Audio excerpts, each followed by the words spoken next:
Hello जी, हर हर महादेव, राम राम जी आप सभी को। डे 1 का सफ़र करीब सुबह 5 बजे से दिल्ली से बरकोट का रहा। हमने जो रूट लिया वो था दिल्ली, मेरठ, हरिद्वार, देहरादून, मसूरी और फिर यमुना ब्रिज क्रॉस करते हुए टामटा और फिर वहां से करीब शाम को 7 बजे हम बरकोट पहुंच गए थे। 108 टामटा 23 kilometre.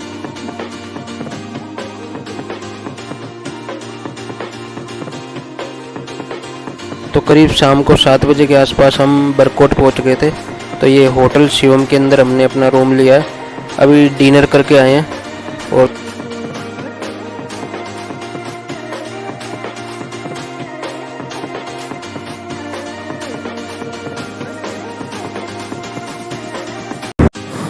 Hello, welcome back to सफ़रनामा फिर से।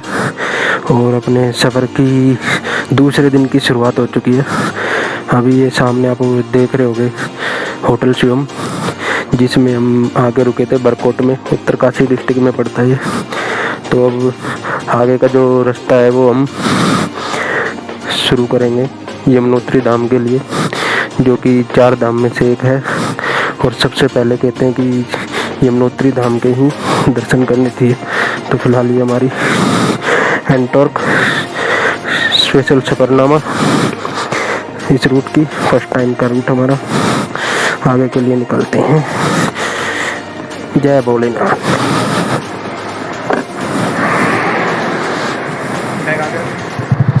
बैग दे दे।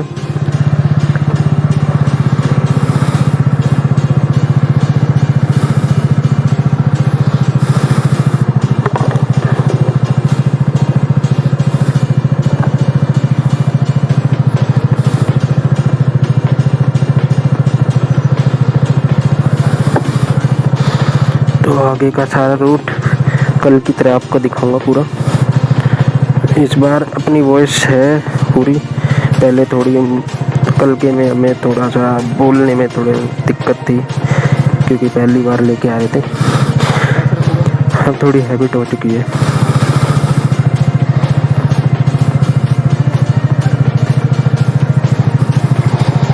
चलो, तो अभी तक हमारी 413 किलोमीटर चल चुकी है। दिल्ली तीरागढ़ी गांव से बरकोट तक का जो सफ़र है वो 413 किलोमीटर है। अब आगे का देखते हैं। यहाँ से 45 किलोमीटर बता रहे हैं यमुनोत्री। तो आगे का सफ़र शुरू करते हैं। जय भोलेनाथ, जय यमुनोत्री माता की।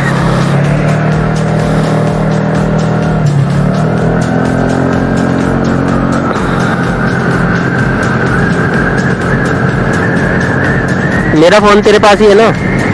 मेरा फ़ोन तेरे पास है ना?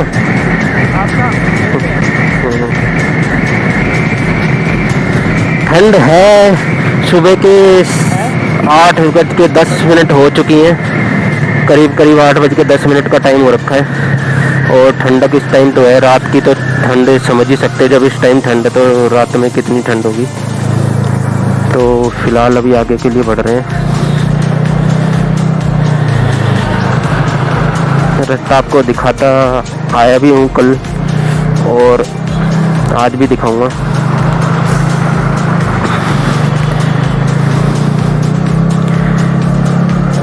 हमने इस सफ़र में अपनी जो शुरुआत करी थी वो दिल्ली से मेरठ,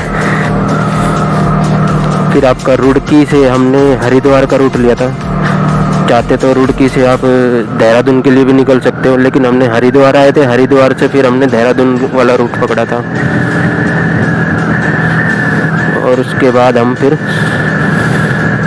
देहरादून से मसूरी, केम्प्टी फॉल होते हुए बरकोट आए हैं। तो कल सुबह 5 बजे हमने शुरुआत की थी सफ़र की। और यहाँ पे हम शाम को 7 बजे आ गए थे। तो ये हमारा सबसे जो खास है इस सफ़र की, एक तो ये कि हम पहली बार यमुनोत्री धाम के लिए आ रहे हैं। और एक और जो स्पेशल बात है वो ये है कि खुद ही ड्राइव करके आए हैं फर्स्ट टाइम। अभी 4-5 महीने पहले ही मैंने ड्राइव करना सीखा था। 4 महीने ही हुए हैं, 5वां महीना चल ही रहा है। और जो एक ख्वाहिश थी कि पहाड़ों में ही गाड़ी चलानी है, जो गोल गोल घूमते हुए, जिसमें अलग ही मज़ा आता है, वो मिला चलाने को। काफ़ी मुश्किल था घर वालों को मनाना कि अपनी व्हीकल लेके जा रहे हो और वो भी एंटॉर्क को लेके जा रहे हो, इतनी ऊंचाइयों पे चढ़ाई करोगे, बर्फ़ पड़ती भी है वहाँ पे। लेकिन नवंबर का महीना था, मैं कहा मौसम क्लियर रहेगा, थोड़ा बहुत बारिश का मौसम नहीं है, तो काफ़ी बढ़िया लग रहा है, एकदम से मज़ा आ रहा है। बिल्कुल जो सोच के चले थे अभी तक बिल्कुल वैसा ही है। आगे भी भोलेनाथ मदद करेंगे और अपने आप को हमें थोड़ा साबित करने का मौका भी मिलेगा, ताकि घर वालों को भी अभी तक काफ़ी अच्छा लग रहा है कि अच्छे से चला के ले जा रहे हैं।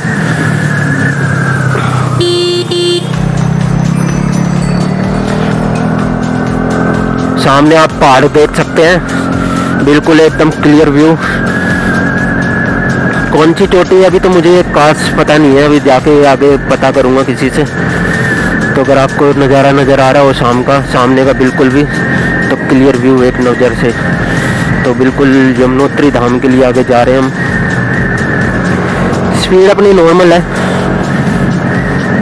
40-50, क्योंकि रोड बड़ा क्लियर है, डबल रोड है। आगे जाके बता रहे थे कि 15-20 किलोमीटर के बाद सिंगल रोड हो जाएगा। अभी 4 लाइन, दोनों लाइन अपनी अपनी है और अच्छा भी है। ऐसा रोड अगर पूरा हो तो चलाने में अलग ही मज़ा आ जाता है।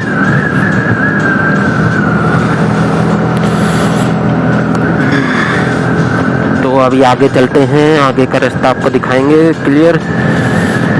थोड़ा नाश्ता वास्ता भी करना है हमें अभी, क्योंकि बस नहा धो के तैयार होके हम चल पड़े हैं बरकोट से। और यही कोशिश है कि अपना चढ़ाई करके अपना वापसी दर्शन वर्शन करने के बाद नीचे आके वापसी बरकोट में ही रेस्ट करेंगे, ताकि जो अगले दिन कल सुबह वापसी के लिए जा सकें।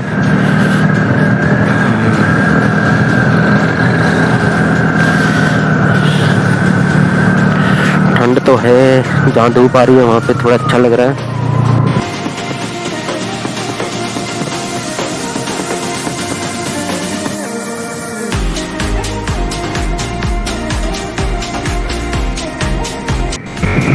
थोड़ा लैंडस्लाइड एरिया, संभल के चलाने की, रुकने वाली जगह नहीं है। बाकी रोड बढ़िया बढ़िया है। मसूरी से बरकोट तक जो रास्ता है वो कुछ हिस्सा बीच में काफ़ी अच्छा है, बाकी थोड़ा सा कच्चा पीचा और ठीक सा है, चलने वाला लायक, तो ऐसी कोई वो नहीं है।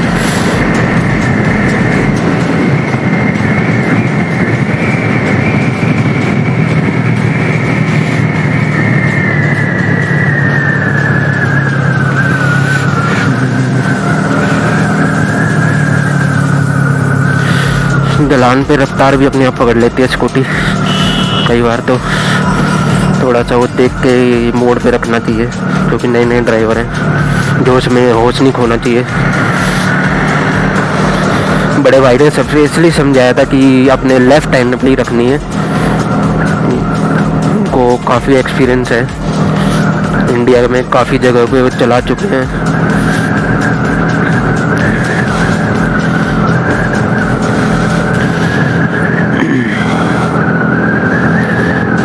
आगे के नज़ारे ज़बरदस्त हैं। पीछे जो आए हैं वो तो थे ही, लेकिन अब बर्फ़ के थोड़े पहाड़ देखने को मिलने शुरू हो गए हैं, जिसका अलग ही मज़ा रहेगा।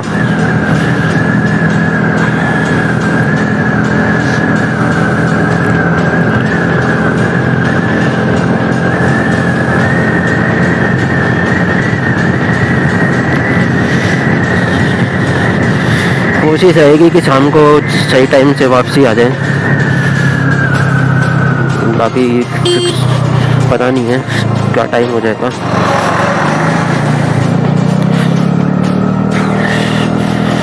बाकी कल रात को भी हमने करीब 1-1.5 घंटा थोड़ा अंधेरे में ड्राइव किया था, क्योंकि हमारी कोशिश थी कि बरकोट तक पहुंच जाएं, क्योंकि पहाड़ों में ये है कि 5:30 बजे के बाद थोड़ा सा हल्का हल्का अंधेरा शुरू हो जाता है एक हिस्से में।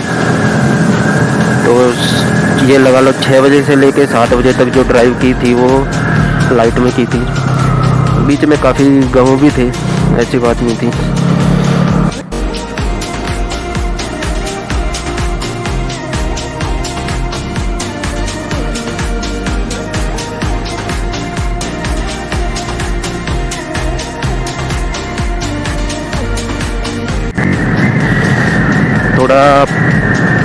चाय नाश्ता ज़रूर करना पड़ेगा अभी, ताकि शरीर में थोड़ा सा वो हो जाए। तो कोई देखता हूँ अभी रास्ते में अच्छी सी जगह मिलेगी तो वहाँ चाय नाश्ता करेंगे।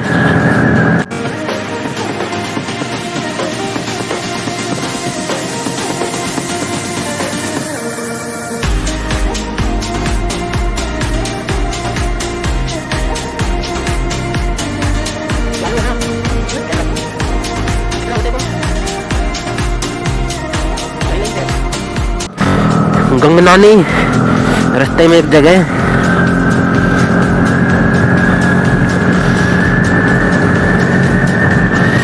यमुनोत्री भी सीधा ही है, अभी सही रूट है। एक अच्छी चीज़ जो रही कि हम रास्ता नहीं भटके हैं कहीं पे भी अपना। जहाँ थोड़ा डाउट हुआ 2-3 मोड़ दिखे वहाँ पे पूछ लिया था, तो रफल अपना सही रहा है, बिल्कुल सही लाइन पे चल रहे हैं। 420 किलोमीटर तो 413 यानी 7 किलोमीटर हम आ चुके हैं।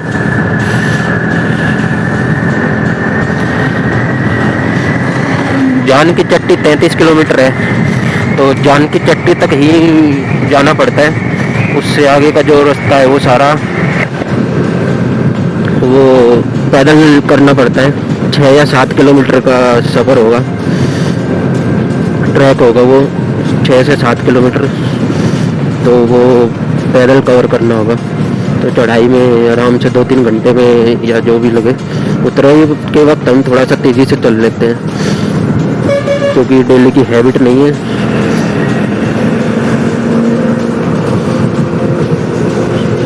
ये यूपी से बस आई है बुकिंग पे। 4 धाम यात्रा का भी जो है ये आखिरी पड़ाव चल रहा है। इस महीने में ऑलमोस्ट 4 धाम बंद हो जाएंगे, साथ ही साथ पंच केदार में से 2 केदार तो क्लोज हो ही चुके हैं। तो यमुनोत्री धाम जो है वो 15 तारीख को बंद हो जाएगा सर्दी सीजन के लिए। बाकी केदारनाथ भी 15 तारीख को है, बद्रीनाथ 18 तारीख को होगा, और आपका बद्रीनाथ 18 को है। गंगोत्री का मुझे अभी पता नहीं है थोड़ा। पंच केदार में मध्य महेश्वर के कपाट होंगे 22 तारीख को क्लोज।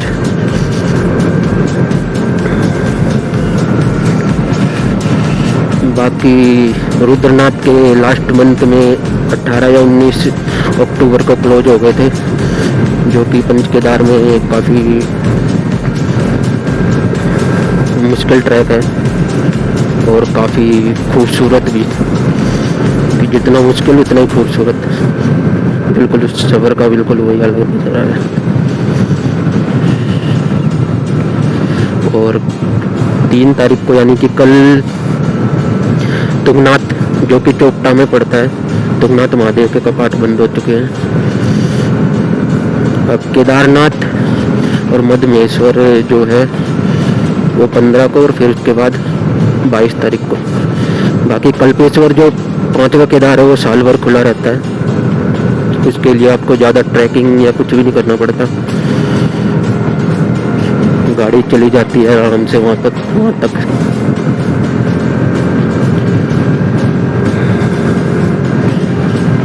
ठंड तो है सुबह, मैं हल्की गर्म टी-शर्ट के ऊपर एक हाफ बाजू की जैकेट पहन के आ गया। आगे जाके या वापसी के टाइम ज़्यादा ठंड होगी, क्योंकि मैं सोच रहा था कि धूप निकली हुई है, तो शायद इतना ज़्यादा करने की ज़रूरत नहीं है। अभी सोच रहे हैं यहीं पे कहीं पे कुछ खा पी ले, ताकि आगे का या कोई लोकेशन बढ़िया सी देखते हैं जहाँ से अलग ही मज़ा है।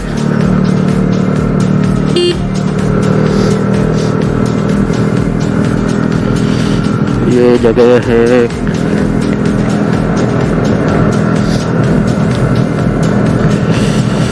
स्कूल टाइम है, बच्चे स्कूल जा रहे हैं।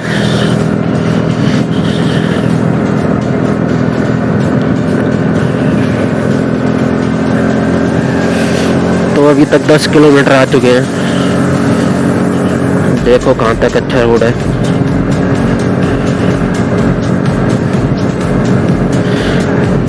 एंटॉर्क ने कल हमारा बहुत साथ दिया। अभी दिल्ली से सुबह 5 बजे चले थे और रात को शाम को करीब 7 बजे आके बलटोक पहुँचे हैं। तो 413 किलोमीटर आई है ये। बीच में जो रुके हैं स्टॉप लिए हैं वो मुश्किल से 2 घंटे के स्टॉप होंगे या ज़्यादा 2.5-3 घंटे में। उसके अलावा जो इतना भी सफ़र किया वो सारा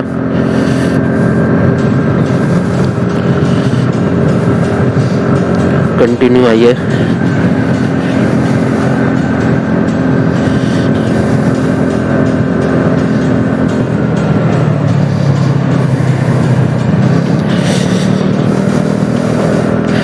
आप 4 धाम यात्रा पे आ रहे हैं तो अपना रजिस्ट्रेशन ज़रूर करवाएं। हमने भी अपना रजिस्ट्रेशन करवाया था 3 तारीख का कि हम 3 तारीख को यमुनोत्री धाम पहुंचेंगे, लेकिन बलटोक तक का ही सफर हो पाया क्योंकि पहले कोशिश थी कि हम 2 तारीख की नाइट में दिल्ली से चलने की, लेकिन फिर सोचा कि नाइट में ज़्यादा सफ़र करना 2 व्हीलर पे ठीक नहीं रहेगा। तो फिर हमने वहाँ पे रुके, रात को अच्छे से नींद पूरी करी और सुबह 3:30 बजे उठने के बाद नहा धो के घर से 5 बजे चल दिए थे।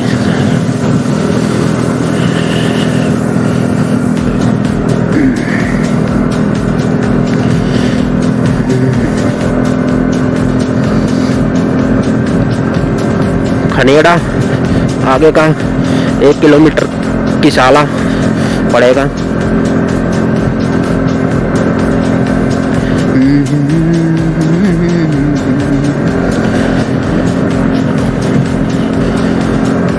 थोड़ा जोर लग रहा है यहाँ पे, थोड़ी ऊंचाई पे चढ़नी शुरू हो गई है। पहले थोड़ा ढलान पे आ रही थी।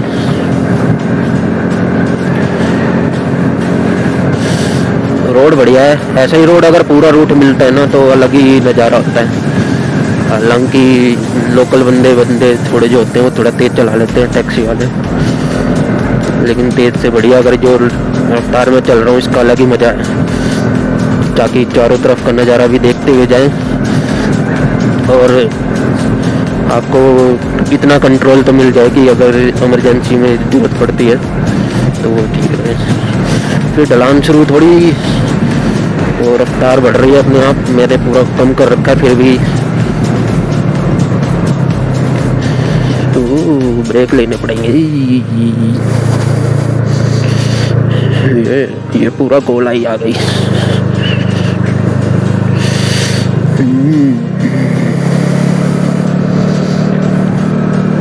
रास्ता का बिल्कुल बताऊं तो खाली रोड है, क्योंकि इसकी जो सबसे बढ़िया बात है कि नवंबर का महीना है, थोड़ा ठंड ज़रूर हो जाती है इस मौसम में, लेकिन जो सबसे बढ़िया बात है कि ऑफ टाइम हो जाता है तो मज़ा ही अलग होता है सफ़र करने का। तो जो मैंने सोचा था कि मैं एक धाम का दर्शन इस साल में कर लूँ। केदारनाथ जा चुका हूँ पहले, बद्रीनाथ भी पिछले साल गया था, तो जो गंगोत्री यमुनोत्री रह गए थे। तो सोचा था कि इस साल जो शुरुआत अपनी फिर से 4 धाम की करूँगा और 5 केदार की करूँगा, वो भी अपनी एंटॉर्क से कोशिश रहेगी पूरी। तो उसमें सबसे पहले यही सोचा था कि यमुनोत्री से शुरुआत करेंगे, क्योंकि कहते हैं कि 4 धाम में सबसे पहले यमुनोत्री के दर्शन करने चाहिए, फिर गंगोत्री के दर्शन, फिर केदारनाथ और फिर अंत में बद्रीनाथ के। मोस्टली लोग ज़्यादा जो होते हैं वो पहले केदारनाथ और बद्रीनाथ के ही करते हैं, क्योंकि कहते हैं केदारनाथ के बाद बद्रीनाथ के भी दर्शन करने चाहिए। बहुत से ये भी बोलते हैं कि केदारनाथ के दर्शन करने के बाद पशुपतिनाथ के भी दर्शन करने चाहिए।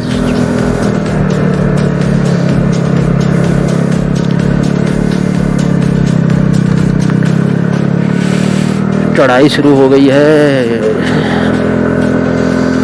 तो अब कई अच्छी सी जगह देखनी है जहाँ पे थोड़ा सा चाय नाश्ता हो जाए, क्योंकि लोकेशन काफ़ी अच्छी आ चुकी है पेड़ पौधों वाली। थोड़े फ़ोटो भी खिंच जाएंगे अपने, और थोड़ा सा हाथ में ठिठुरन भी बन चुकी है।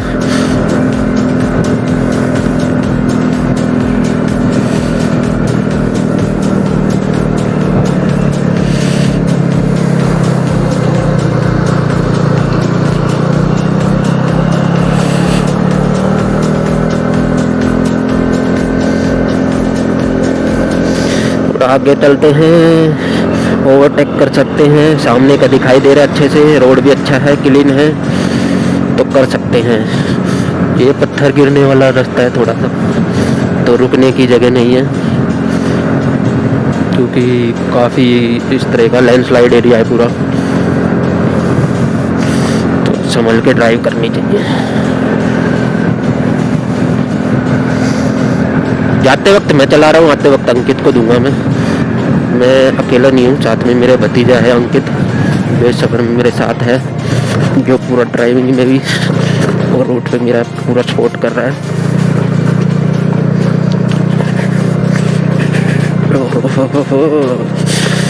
ऐसे रास्ते आने शुरू हो सकते हैं आगे चल के, जिनमें काफ़ी अपनी तो बैट चलाने में हालत ख़राब है, जो चल रही है अपनी अंटोर कुछ की भी हालत ख़राब हो जाएगी।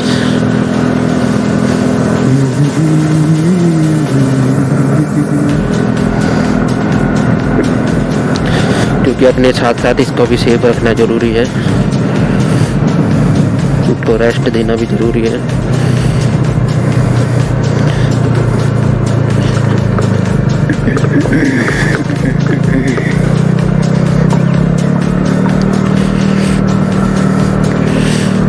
पत्थर गिरने का भय है, कृपया ध्यान सावधान होकर चले।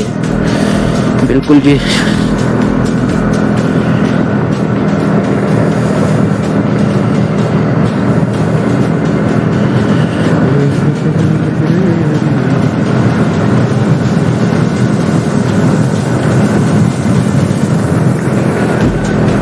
पीछे अपनी बस आ रही है।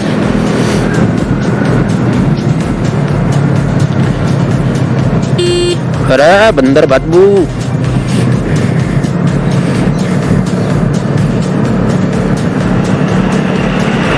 आ जाओ भाई, निकाल लो अब आगे।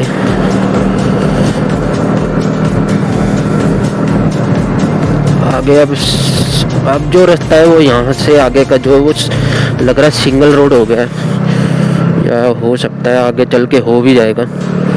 ऑलमोस्ट ऐसा भी है तो सही है, नहीं अभी तो क्लियर है, रोड बढ़िया है एकदम से।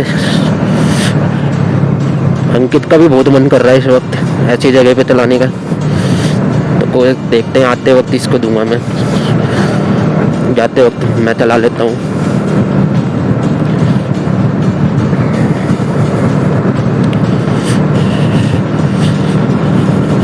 सायना चट्टी, हनुमान चट्टी, जानकी चट्टी, यमुनोत्री, तो आगे आने वाले हैं सारे।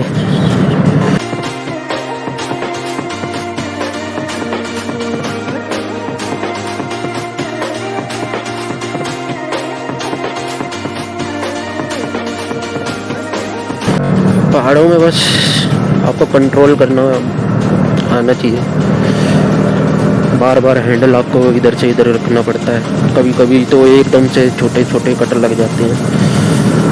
तो आगे धूप वाला एरिया है, वहाँ रखेंगे ताकि थोड़ी सी ठंड में अच्छा सा लगे।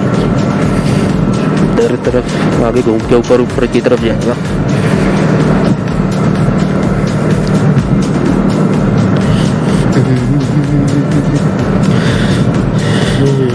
ये गैस ठंड में सब हाथ सेकते हुए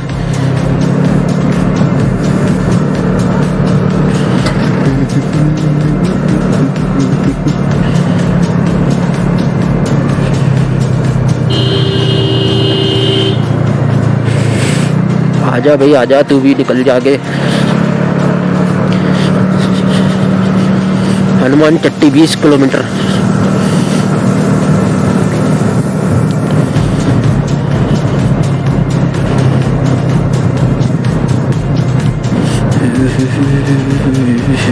रोड बड़ा अच्छा मिला है, बरकोट से लेके यहाँ तक का अभी तक का जो भी रास्ता है। ऑलमोस्ट करीब 15 किलोमीटर आ गए हैं, और जो रास्ता है आगे थोड़ा सा ऐसे हो सकता है।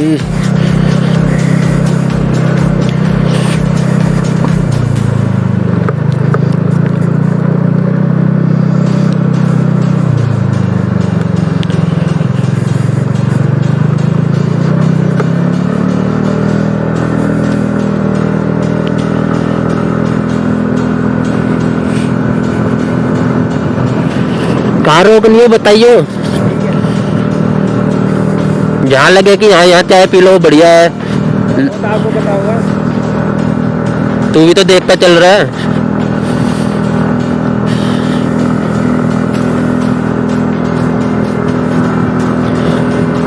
नए नए ड्राइवर हैं दोनों पहाड़ों में चलाने के। अंकित को तो फिर भी काफ़ी सालों से चलानी आती है, मेरी तो एक तरह से शुरुआत ही है लगा लो इसी साल से, तो उस हिसाब से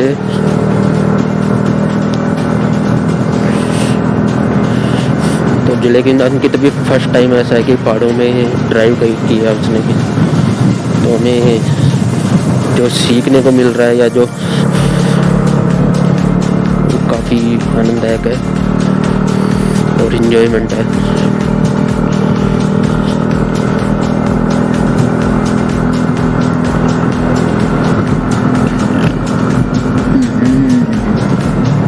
खराब रास्ता, टायरों की बैंड बज जाती है ऐसे रास्तों में।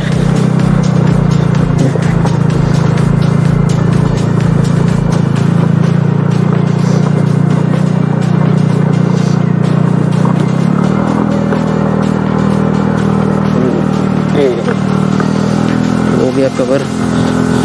उम्मीद करता हूँ ऐसा रास्ता बिल्कुल ना मिले।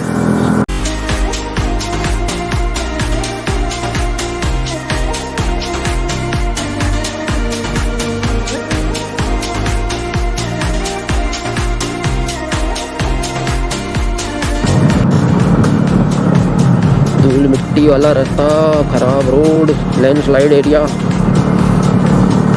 संभल के चलानी पड़ेगी।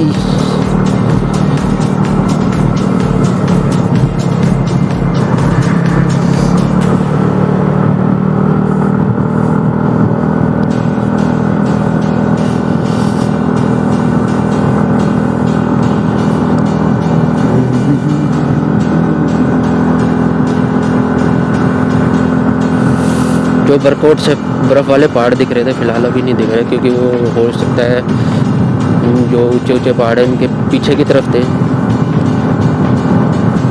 तो आगे जाके देखते हैं।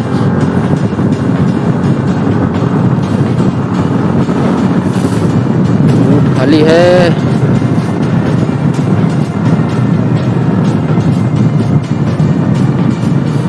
सामने का रास्ता पूरा दिखता है तो आप रफ्तार थोड़ी सी और देख के चला सकते हैं, लेकिन जब एकदम से मोड़ आता है तो थोड़ी सी दिक्कत रहती है। इस तरफ से रात के टाइम पे लाइट की रोशनी आ जाती है जिससे पता चल जाता है दूसरी तरफ से कोई गाड़ी आ रही है, लेकिन दिन में ऐसा कुछ नहीं होता, आपको हॉर्न का सहारा ही लेना पड़ेगा।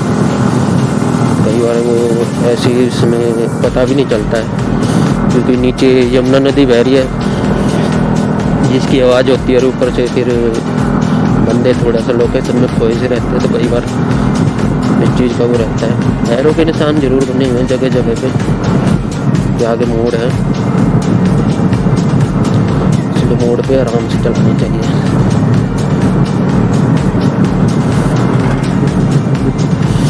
यमुनोत्री 25 किलोमीटर, 5 किलोमीटर का आपका पैदल, हनुमान चट्टी 17, राणा चट्टी 15, सियाना चट्टी 9 किलोमीटर। यहाँ पे चेक पॉइंट है।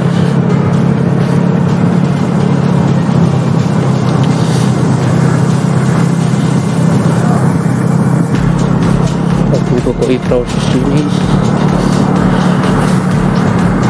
आगे धूप है, ये जगह बढ़िया रहेगी, वरना हमारी ठंडे में जो कुल्फी सी जमी है।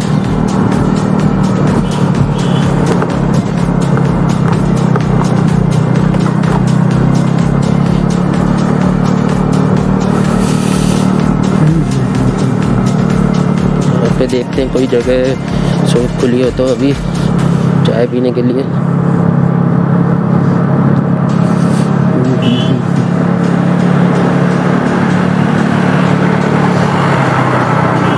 भाई दोनों को ओवरटेक करके जा रहे हो एक साथ। यहाँ देखे क्या, या कहीं कुछ खाने का भी तो चाहिए यार। ये सही है, लोकेशन भी ठीक है ना।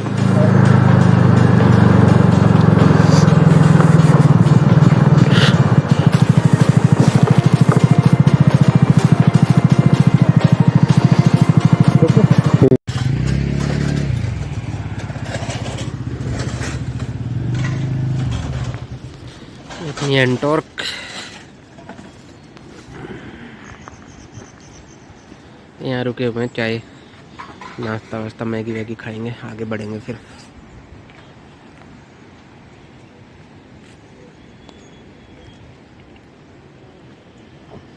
मेरा हो गया तो खिला दो।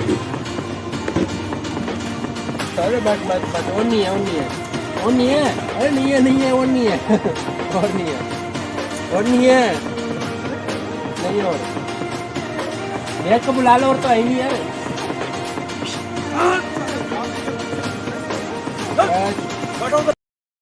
पुजार गांव तक जो रोड था वो बहुत ही अच्छा था और डबल रोड था, लेकिन यहाँ से जब आगे का रास्ता जो शुरू होता है वो सिंगल रोड शुरू हो जाता है।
तो स्याना चट्टी पहुंच चुके हैं।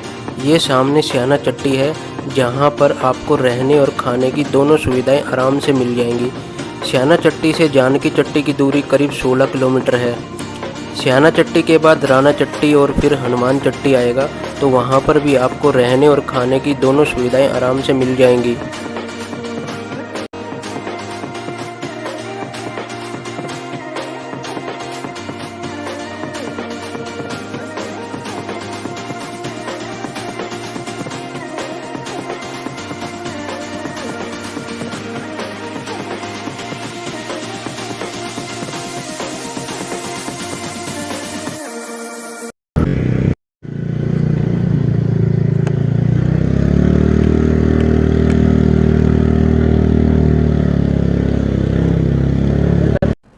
तो अभी इस खूबसूरत से पॉइंट पर आकर रुके हैं। स्याना चट्टी के बाद राना चट्टी और हनुमान चट्टी के बाद का रास्ता जो है वो काफ़ी ख़राब है, काफ़ी क्या बहुत ज़्यादा ख़राब है।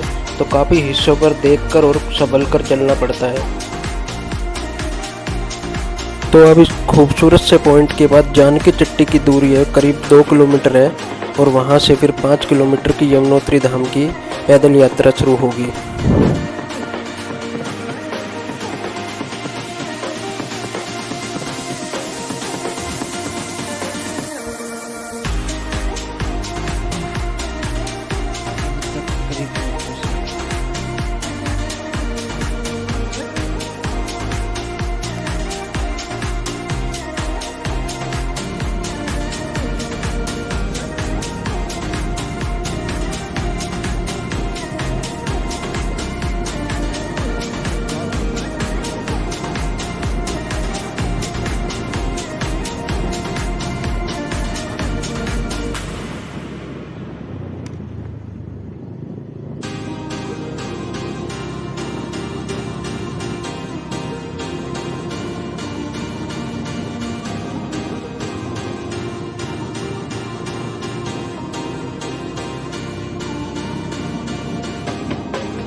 तो फाइनली करीब 11 बजे के आसपास हम जानकी चट्टी पहुंच गए हैं, और अब यहां से यमुनोत्री धाम के लिए 5 या 6 किलोमीटर का पैदल रास्ता तय करना पड़ेगा। तो जय हो यमुनोत्री माता की।